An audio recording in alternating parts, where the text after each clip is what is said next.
now see the big lies. Plural. Anyway, good morning, good afternoon, good evening, ladies and gentlemen, wherever you're situated on this great, big, beautiful blue globe floating through the void of Yah's creation. It's the 10th of April, 2025, and the statement rings true this decade and decades before. Legacy media, mainstream media, guess what?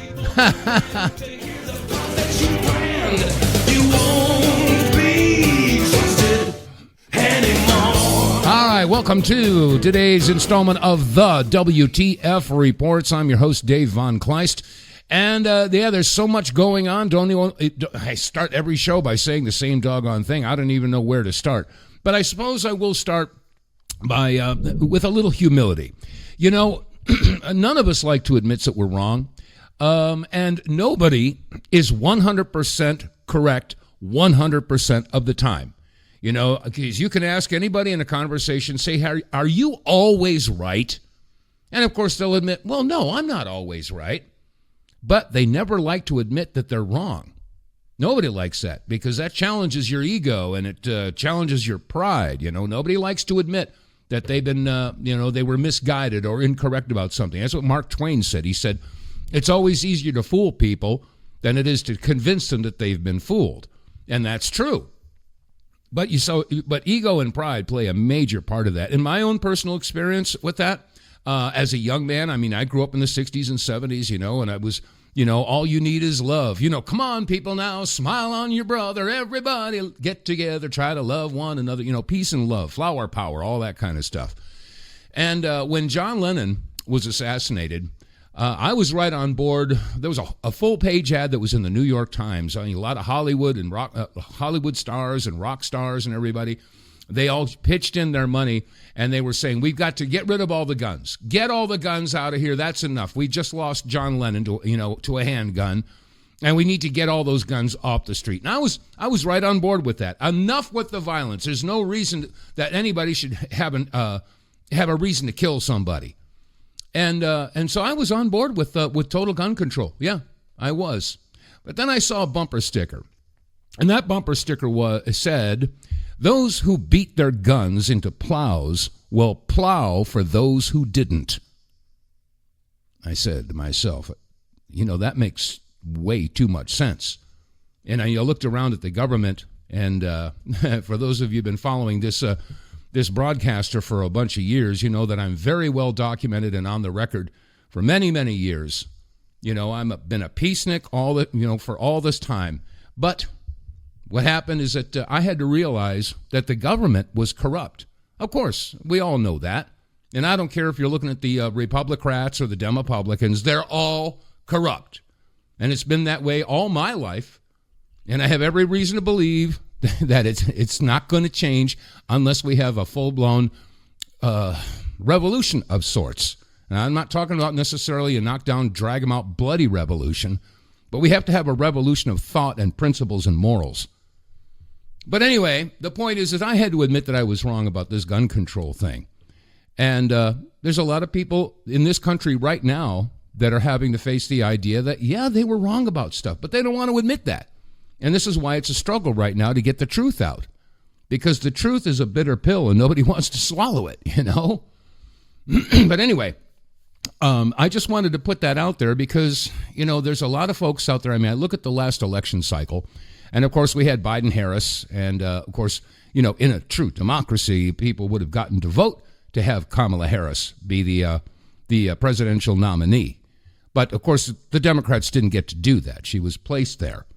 And, of course, that's how they save democracy. But and we look at what happened over the past 4 years with the open borders, millions and millions and millions and millions of people crossing the border. And I can't help but look at the Cloward-Piven directive back in the 60s. And that was a plan, if you will, a method to basically weaken and destroy a country by flooding the country with immigrants and putting an incredible amount of pressure on the social services of that country and thereby eventually bankrupting it. And that's what the Cloward, in a nutshell, in a thumbnail sketch of what the Cloward-Piven directive is. And for those of you out there that would like to do some research, just research Cloward-Piven directive. You'll find it. So anyway, I mean, I look at the past 4 years, and of course the economy went kaboom. We're seeing so much corruption that's being exposed now thanks to the work that Elon Musk and Doge is doing and what Trump is doing. So, I mean, we look at the past 4 years and we realize how screwed up and how messed up that was. And if you're a liberal Democrat out there and you don't want to admit that, well, then, pull your head out of the sand. But anyway, the point is that, they say when you're voting, it's voting for the lesser of two evils. And I don't think that was non-applicable in the last election. I mean, I could not allow myself to support, the Democratic Party, given what's happened over the past 4 years and the level of corruption and lawfare and all that type of stuff. So now we got Trump in there. And I will tell you that I'm not 100% on board with what Trump is doing, too. As a matter of fact, some of the things he's doing I find are absolutely horrifying.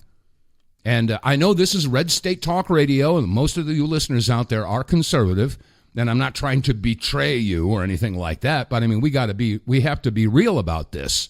How many of you really, really, truly believe that what's going on in Palestine is just, is the right thing to do? I'm sorry, I cannot go along with that. I cannot and I will not allow myself to stand behind this effort here to completely annihilate, exterminate an entire people. I don't care what their race is or what their belief is. Nobody deserves to have their children sniped at. Nobody deserves to have their entire families and bloodlines wiped out. And I have a whole bunch of audio receipts here. I don't think I'll get to all of them, but I see what's going on in Palestine. And of course, all the people who are protesting the genocide in Palestine are being labeled as pro-Hamas terrorists. No, it's not. I'm pro-terrorist. I'm not pro-Hamas. I am anti-extermination. I am anti-genocide. Now, if there's something wrong with that, okay, well, then that's your opinion. But, there are plenty of people now that are coming forward ever since that October 7th attack into Israel. Of course, I've been telling you folks out there, if you haven't seen the documentary film on Rumble, it's let me see, where is it? It's called Hamas October 7 Attack on Israel was 100% an inside job. Here's the proof. You need to watch that. Get the other side of the story. But I will tell you that there's an Israeli pilot who came forward, and here's what he had to say. This is an Israeli pilot and what his experience was. As a captain in the Israeli Air Force, I was a Black Hawk helicopter pilot, and I realized during the Second Intifada that what the Israeli Air Force and the Israeli military is doing is a war crime, terrorizing a population of millions of Palestinians. As a child in Israel, you are being brought up in a very strong Zionist militaristic education.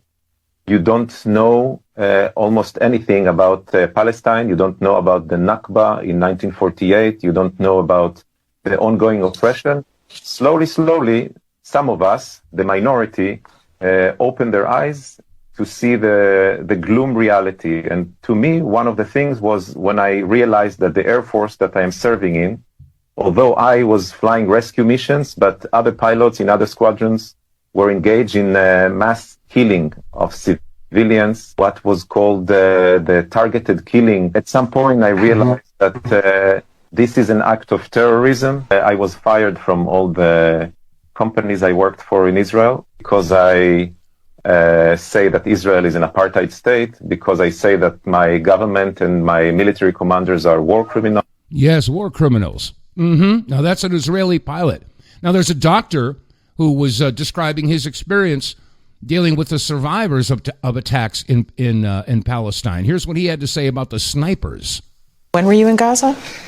End of April for the first couple weeks, and then there's sniper bullets. I have children that were shot twice. Wait, you're saying that children in Gaza are being shot by snipers? Definitively. I have two children that I have photographs of that were shot so perfectly in the chest I couldn't put my stethoscope over their heart more accurately, and directly on the side of the head.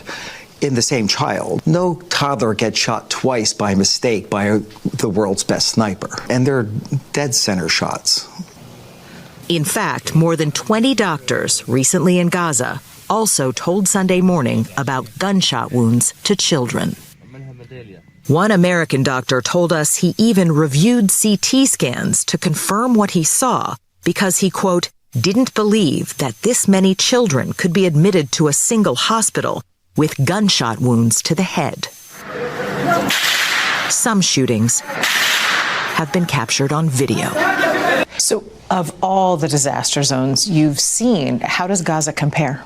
All of the disasters I've seen combined, 40 mission trips, 30 years, ground zero, earthquakes, all of that combined doesn't equal the level of carnage that I saw against civilians in just my first week in Gaza. And when you say civilians, is it mostly children? Almost exclusively children. I've never seen that before.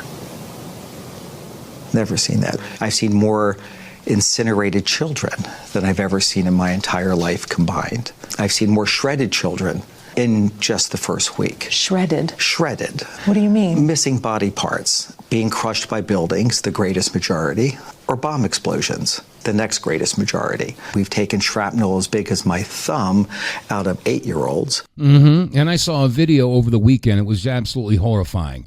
There were 3 IDF soldiers. One of them was restraining a screaming mother, and the other 2 were holding down a child, which appeared to be about, I'd say 11 years old. And while one of the IDF soldiers was holding the kid down, the other IDF soldier picked up a big boulder and broke his legs. That's Israel defending itself? I'm sorry.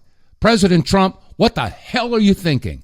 Congress, what the hell are you thinking? I cannot go along with this. I cannot, people say, that Israel is trying to destroy Hamas. Let me take you back to the halls of Congress. I believe this was in 2008 when Ron Paul was still in Congress. Give a listen to this. Hamas, if you look at the history, you'll find out that Hamas was encouraged and really started by Israel because they wanted Hamas to counteract Yasser Arafat. Isn't that interesting? And you know what? Even a UN representative made the following statement. By the way, just a few months ago, Israeli leaders were reported saying that Hamas was an asset to Israel. Hamas is an asset to Israel. And I remember reading an article from 2019 where Benjamin Netanyahu said the following. And I'm trying to I don't think I'm paraphrasing. I think this is an actual quote. I don't have it in front of me here. But he said, in order to secure the Palestinian state, we must support Hamas. We must fund Hamas. That's what Bibi Netanyahu said. So this horse hockey about Hamas,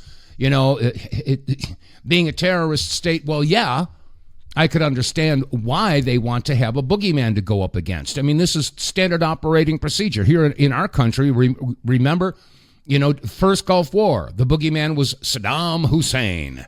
Yeah, Al-Qaeda. And then, of course, we had the September 11th attacks, and it was the Taliban and Osama bin Laden. And then again, Al-Qaeda and then, ISIS. And they always have to have a boogeyman to justify shikshing, the military shikshing, industrial shikshing, military-industrial complex.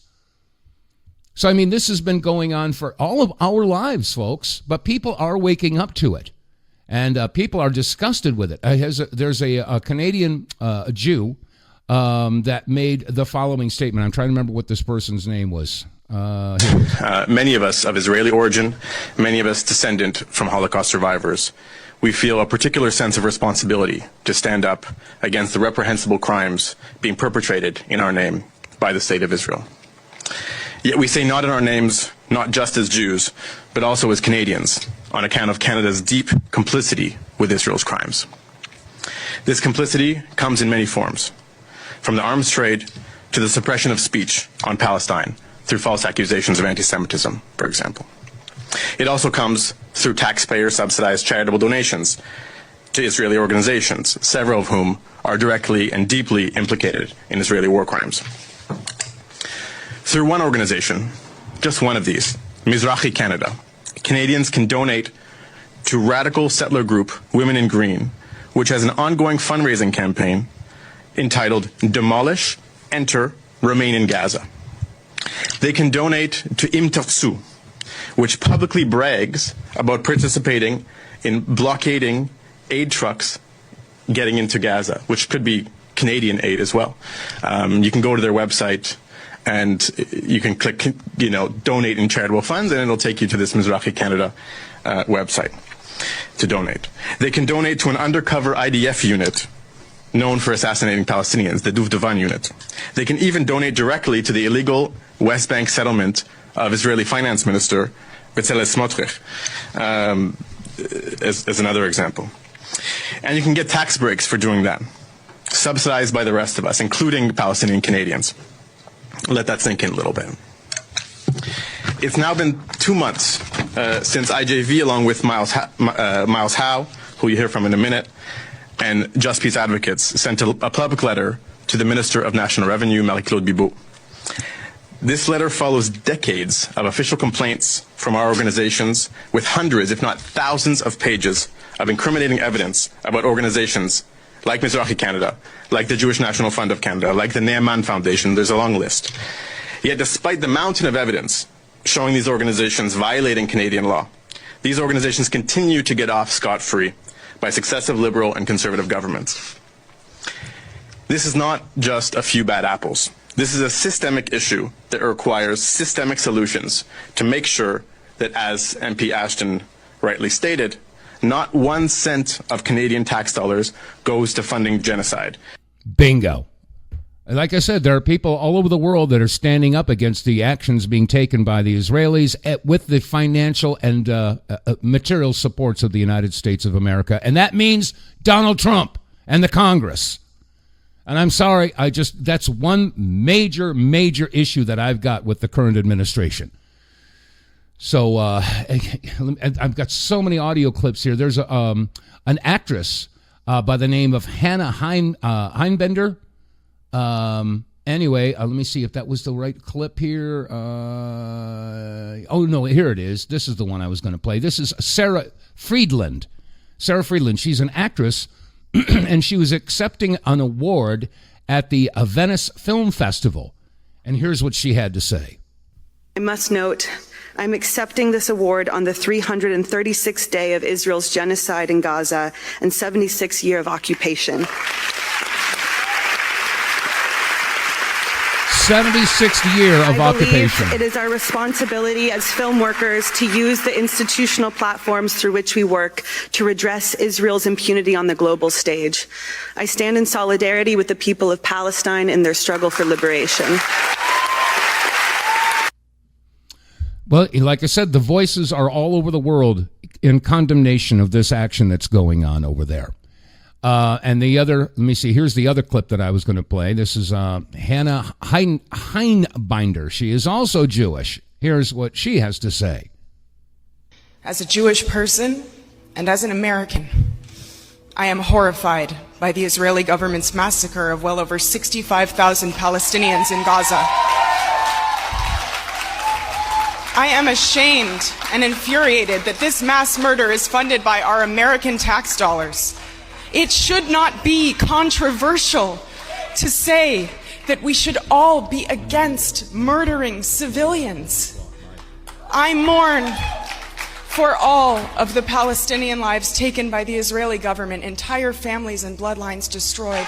I know that my call for a liberated Palestine comes from a desire for mutual safety of all people living in the region, and I know that my condemnation of Israel's bombardment of Gaza is not despite what I learned in Hebrew school, but because of it.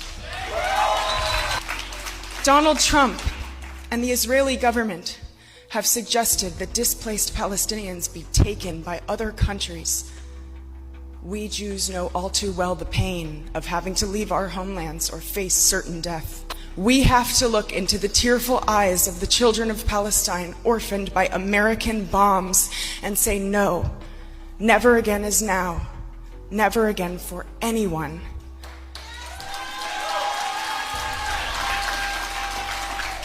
Fascism is rising across the globe. We are watching our right to free speech dissolve before our eyes.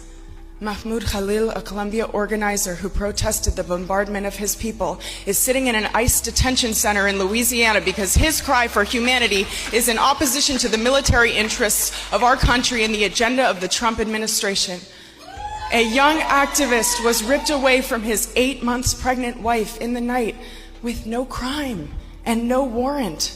And Donald Trump says this violent disappearance was done to combat anti-Semitism. Mahmoud Khalil standing alongside both Palestinians and many Jewish students, calling for the Israeli army to stop dropping bombs on his homeland, does not make me feel unsafe. Elon Musk and Steve Bannon does. All struggles for liberation will be won by loudly opposing the corporations who fuel the destruction of our planet and the institutions that fuel mass death of our fellow human beings. Visibility is a responsibility. Those of us who have a platform must use our voices to ensure that speaking out is not outlawed altogether. Thank you. Now that's not to say, now I'm playing all these clips not because, I'm an anti-Semite or anything like that. Those of you regular listeners know doggone well that the Jerusalem Post put out an article last year about the ancestry study. Now some people say it's horse hockey, but why would they put it in the Jerusalem Post? Johns Hopkins University found that 97.5% of Israelis are not indigenous. They are from Eastern Europe and North America. They found that 80% of the Palestinians had ancient Hebrew DNA, ancient Middle Eastern DNA, pardon me. Bottom line here is that makes the Palestinians the Semites, and that would make the Israelis the anti-Semites. Everything is bass-ackwards. And, oh man, I tell you, I'm kind of on fire here today because I've had to admit, that's why I started off the show by saying we all have to experience a little bit of humility. We have to shun our ego and our pride and realize once in a while, yeah, I was wrong about something. Well, I was wrong about supporting Trump in this regard. A lot of other regards, I absolutely support Donald Trump and what he's doing because I had to condemn what was going on under the Biden-Harris administration, and I just couldn't see what would happen. I can't even wrap my head around where this country would be if Kamala Harris had won the election. None of this exposure would have been happening. But anyway, coming up on the bottom of the hour, going to take a quick break, and I'm going to go back at it when we get back from the break. Stay with us. Get More Tank will save you money every month on gas. Get More Tank is a tablet with active ingredients that adds big mileage to every tank. Made in America, the Get More Tank formula is used by trucking companies and heavy industry. Now the Get More Tank formula is available to you. Get More Tank works in any gas or diesel engine, cleans your engine, lowers emissions, and you'll feel improved engine performance every time you step on the gas. Get More Tank works for cars, trucks, boats, motorcycles, four-wheelers, mowers, and blowers. Hey, if you got an engine, then Get More Tank. Contractors, electricians, plumbers, painters, and lawn service companies, Get More Tank will save you money and extend the life of your engines. If you're an owner-operator running your big rig around the town or across the country, Get More Tank will save you money too. If you're a farmer, all of your equipment can use Get More Tank. A 5-pack on sale at GetMoreTank.com for just $22.22 plus shipping. Use the promo code REDPILL101 and get 10% off. Save your money, save your engine, save the earth at GetMoreTank.com. Get More Tank is EPA registered, doesn't void warranties, results vary. And you can get More Tank if you visit our website, TheWTFReports.com. Don't forget the word the. A lot of people say, I can't find it. I went to WT. No, you got to have the word the, T-H-E. TheWTFReports.com. Visit our sponsors page and get More Tank. And while you're there, you might want to check out Blackout Coffee. Blackout Coffee is a new sponsor of ours, and there are several reasons why I jumped on board with Blackout Coffee. First of all, they got good coffee. I don't know about you, but I mean, I survive.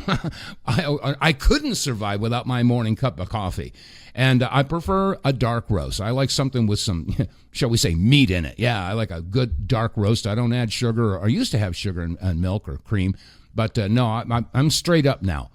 And so, I mean, Blackout Coffee's got a coffee for you. They got a light roast, medium roast, dark roast, and not only that, but they are also supportive of many different patriot organizations. And some of the coffee, I mean, for instance, there's the Guns and Gadgets coffee, the Second Amendment medium roast coffee. There's also No Compromise, Gun Owners of America. It supports them. No Compromise, and that's a let me see which kind of that's a dark roast. Oh yeah, fresh roast.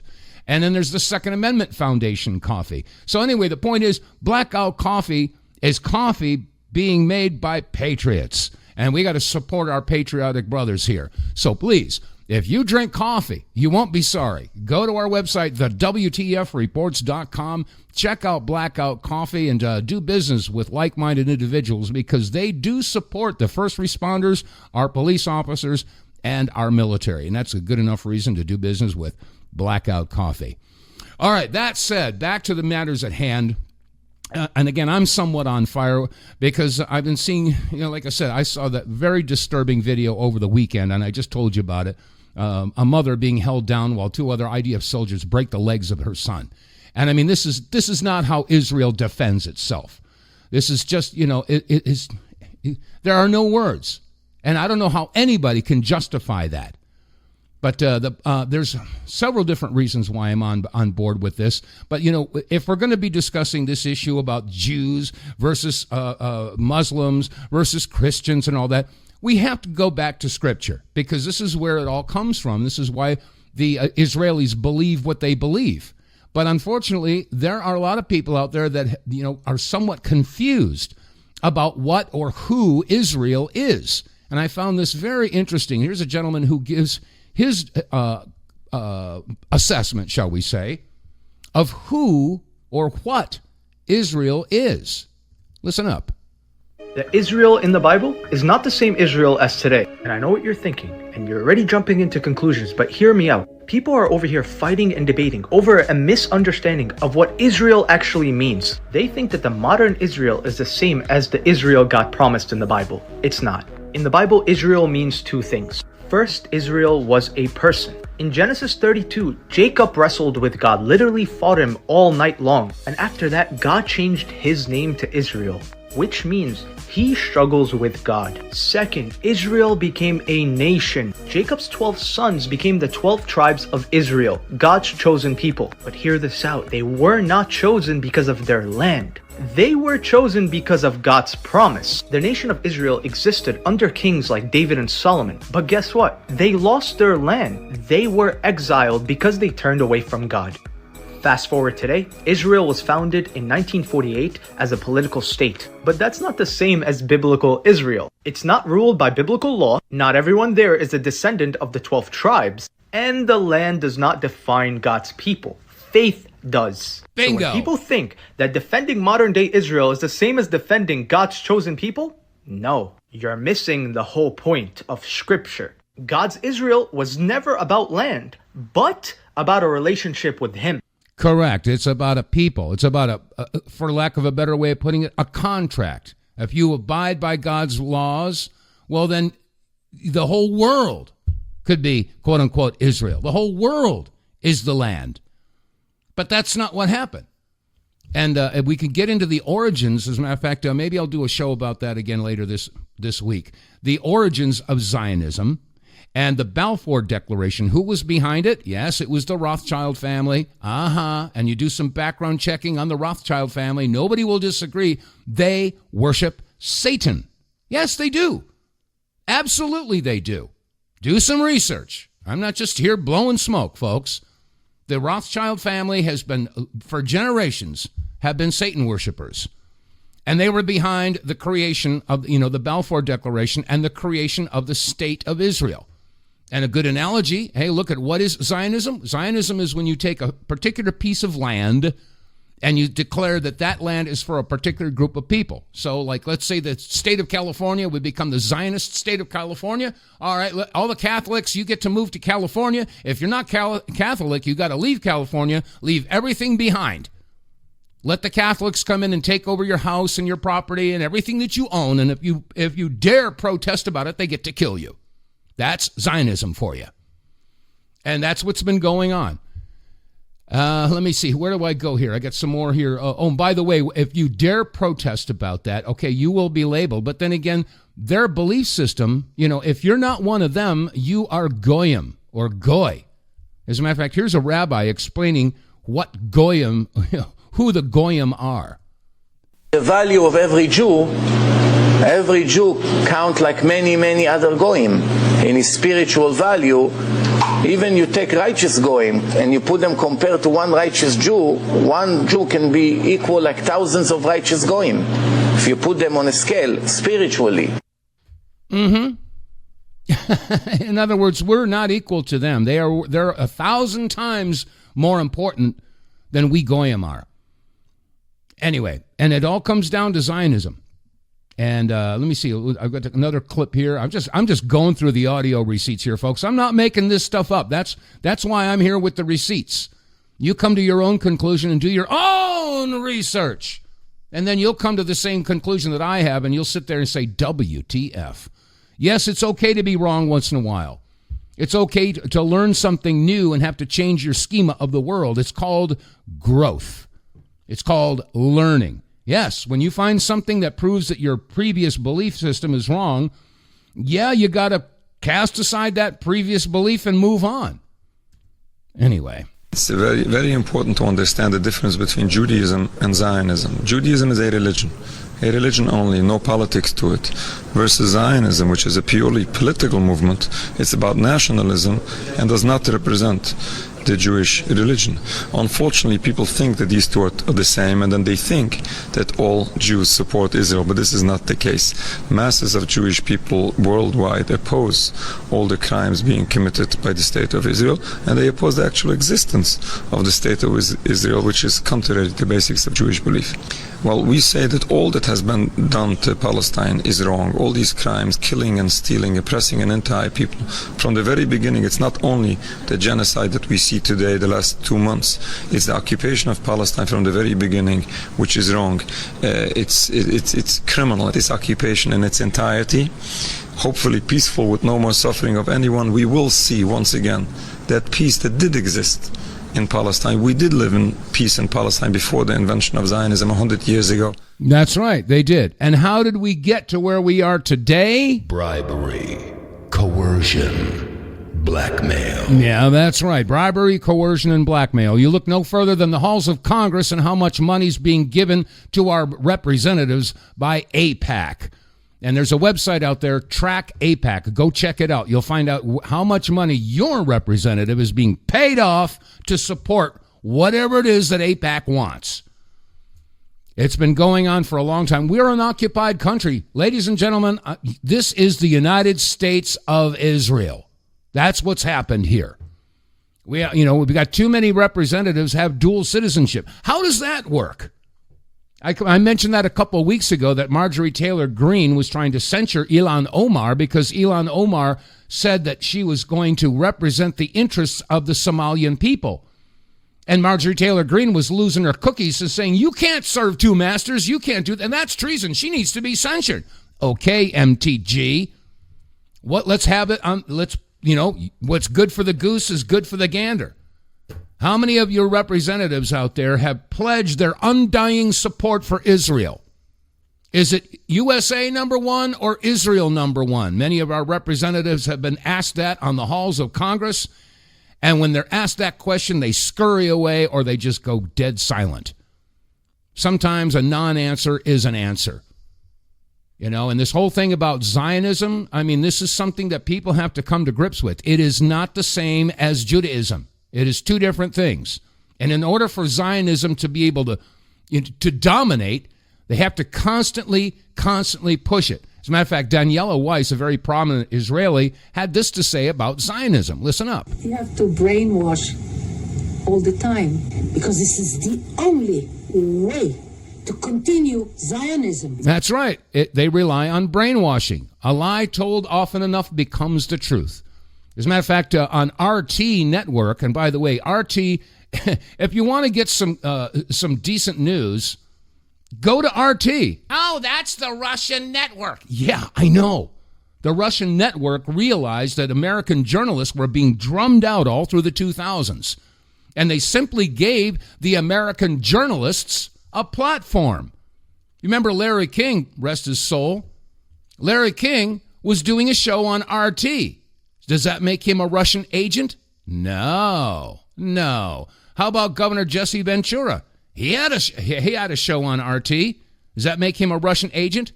No. How about Chris Hedges, Pulitzer Prize winning writer for the New York Times, and they got rid of him because he wanted to tell the truth. RT said, hey, come on over here. We'll let you tell the truth. Does that make him a Russian asset? No. I could go on. A lot of American journalists, the late Ed Schultz. I met Ed Schultz back in the late 90s. He was a good man, and he was supporting our troops from the first Gulf War. He ended up on MSNBC, and then in 2003, when GW was going to go over there and bomb the snake snout out of Iraq and take out Saddam Hussein, okay, he was saying, hey, look, we can't go over there and indiscriminately bomb these people. So MSNBC paid off his contract and said, sayonara, get out of here. We don't want you talking here. So RT said, hey, come on over here. Does that make him a Russian agent? No. How about Rick Sanchez, formerly of CNN? He wanted to tell the truth too. CNN sent him packing, said, get out of here. We don't need any journalists here. We only deal with propagandists. He wanted to tell the truth, but they booted him out, and RT said, hey, come on over here.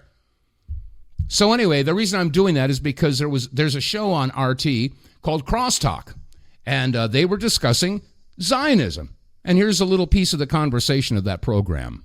You know, Ramondo was talking about the existential threat to Israel. I think it's a good point. But I think we can be more refined.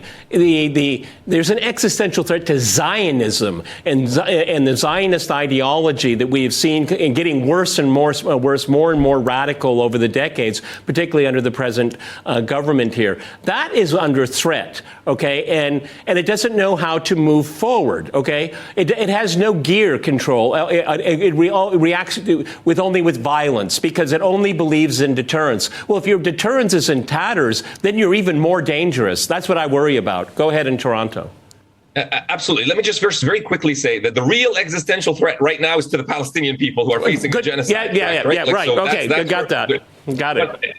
Yeah, 100. Yeah, I know people agree, but I just want to make that clear. Sure. And so Zionism is a political ideology that was always going to go down the path of using violence. It's a very simple equation. I won't get into the academic complexities of it. Palestinians lived on the land. Zionism was a project that said, well, we want different people to live on the land, so we have to remove those people forcefully off the land because they will never just leave their land. Who does? Nobody does. Nobody just says, oh, I'm going to leave my homeland. So it was violence from the early parts of the 1900s, and that violence continues throughout the 20th century into the 21st century, and that violence was inevitably going to get more and more extreme. And so this genocidal operation is not the first. 1948 was the first mass expulsion of the Palestinians, and the Palestinians have always called it the ongoing Nakba, which means catastrophe, and we're seeing this next phase of mass expulsion happening right now. But it was never going to of course it has produced, and it is producing right now, completely devastating consequences that it will take Palestinians generations to heal. But it was never going to actually succeed because Palestinians, this is their homeland. They're never going to leave it. We can share the homelands. We can make it both of our homelands. I've made this very clear in other writings. What a radical idea! What a radical idea! My goodness, have equal rights for everyone. Wow, that's really that's radical thinking. Yeah, radical thinking is right. My gosh, is it stuff making sense to you yet? I certainly hope so. I mean, and again, I'm sorry to be a one trick pony today. I'm banging the drum with this whole thing, but I mean, every day that goes by, every single day, women, children, and families are being annihilated. Every single day. And yeah, well, let's see, we can distract ourselves with our favorite movies or our favorite sports, and et cetera, but no, we can't look away because the blood is on our hands. If we're Americans, and I know that you're listening to this broadcast, chances are 99% of you are indeed Americans, red, white, and blue, mom, dad, apple pie. And that their blood is on our hands because of our silence. Silence is consent. You know, anyway, let's see. I got so many more clips here. I don't even know where to start. Let's see. Oh, yeah, here it is. Cleansing. Zionist cleansing. Here we go. Is this what Zionism was supposed to be like, or you think the Zionist ideology has evolved over the last few decades? Zionism from the get-go was all about creating a Jewish state. But not to the extent of being genocidal or cleansing, as you... No, the Zionists understood from the very beginning that you had to cleanse. There's no way Jews or Zionists moving out of Europe can come into an area that's filled with Palestinians and create a Jewish state without cleansing the area. They understood that from the beginning. This is very clear from the historical record. The Zionists who came out of Europe and, laid the foundation for what is Israel today. Okay, I got to pause it. Did you notice he said they came out of Europe, Eastern Europe? Okay, it's important that people understand that. They are not indigenous. They're very smart people. I mean, they were very smart, very clever. They knew exactly what they were doing. And they understood that they would have to do horrible things to the Palestinians in order to create a Jewish state. It was just inevitable. There's no way you could create a Jewish state otherwise.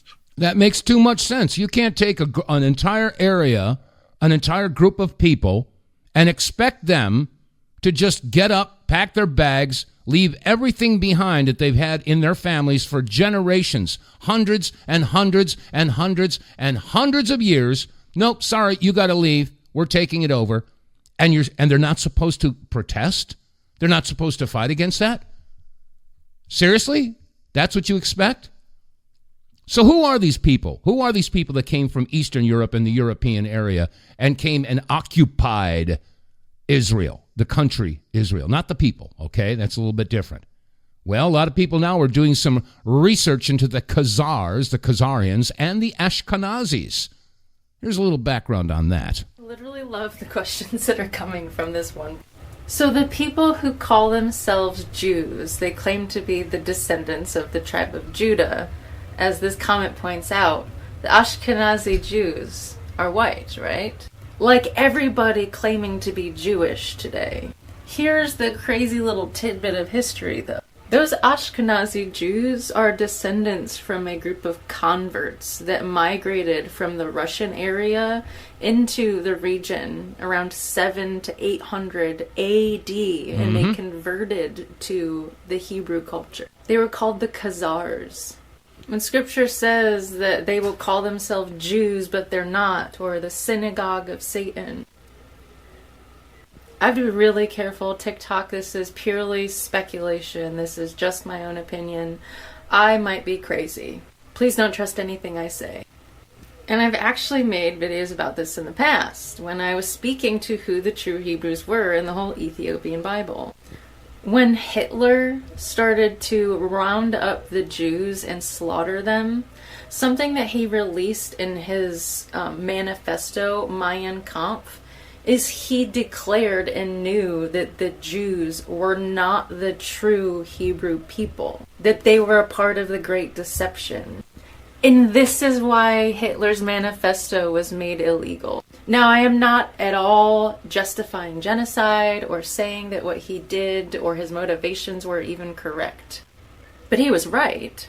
He was right about that. He was right that they're imposters, people who call themselves Jews, but they are not. Now, I want to remind you that there are real Jewish folks and Palestinians standing shoulder to shoulder condemning what Israel is doing.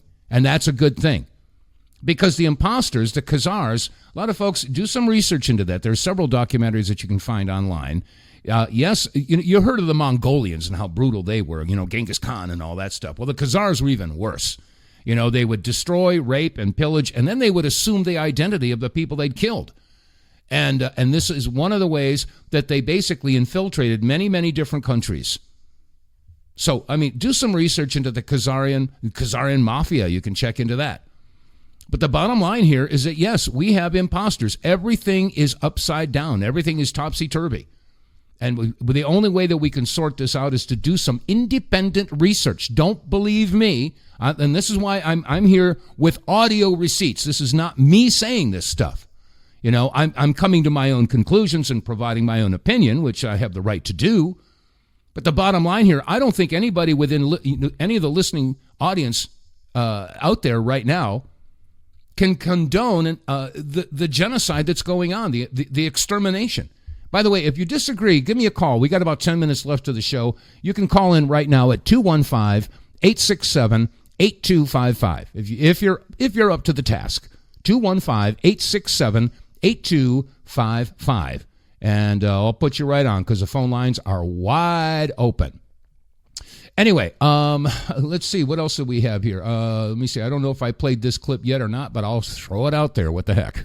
It's very, very important. Oh, yeah, I did play that one. Okay. Let me see here. I got 1, 2, 3, 4, 5, 6, 7. I got about 17 clips here. Oh, boy, oh, boy, oh, boy. So where do we go from there? How do we stop this? How do we get through to our representatives? You know, how do we overcome the monetary rewards that they get from AIPAC? You know, and I got to point out, yeah, even Donald Trump, he got over over $250,000 from AIPAC. You could check out, again, AIPAC Tracker, and you can find out how much money your representative has been paid off, shall we say bribed, you know, bribery, coercion, and blackmail. Those are the three things that actually motivate our elected officials. Well, bribery, you can also call that lobbying, because that's basically what lobbying is. You know, I mean, how much money did you contribute to your representative's campaign? And how much did some big corporation contribute to his campaign, his or her campaign?